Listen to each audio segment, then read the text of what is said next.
You know.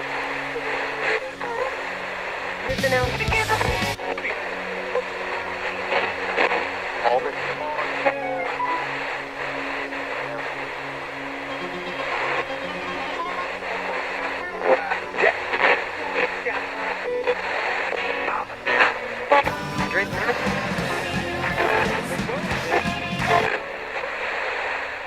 Radio is the reason that I love music.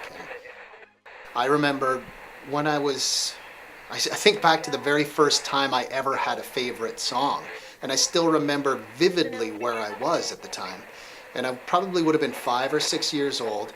I grew up in Moose Jaw, Saskatchewan, but my grandparents lived in Victoria, so we were back and forth a lot.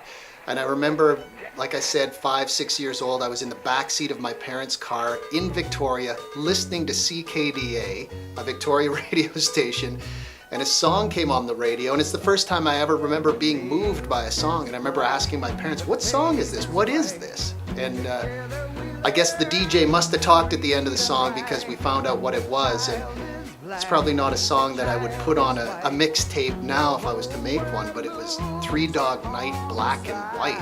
And I don't know what it was about that song, because I hear it now and it's kind of, it's a little saccharine, a little syrupy, but there's a children's chorus in it, so maybe that's what it was that drew me to the song.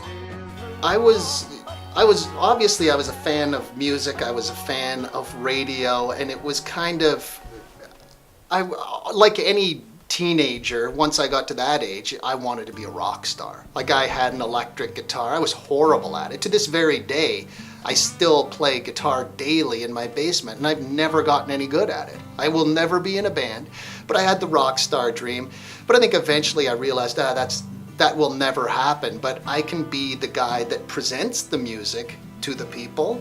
I can be I always used to love the art of the disc jockey, the radio announcer, talking over top the intro of the song in Top 40 radio. It was like this weird dance, and you know, he would eloquently just sort of bow out at the last moment just as the vocals started. And I remember thinking to myself, how does that work? How does he know exactly when to stop talking, and how does he know exactly when to finish a thought just as the singing starts? So I became obsessed with the art of talking over the intros of songs, and I'm sure that's not exactly what the artists want. So, but I think it was my love of listening to radio announcers that really made me a big time fan of music.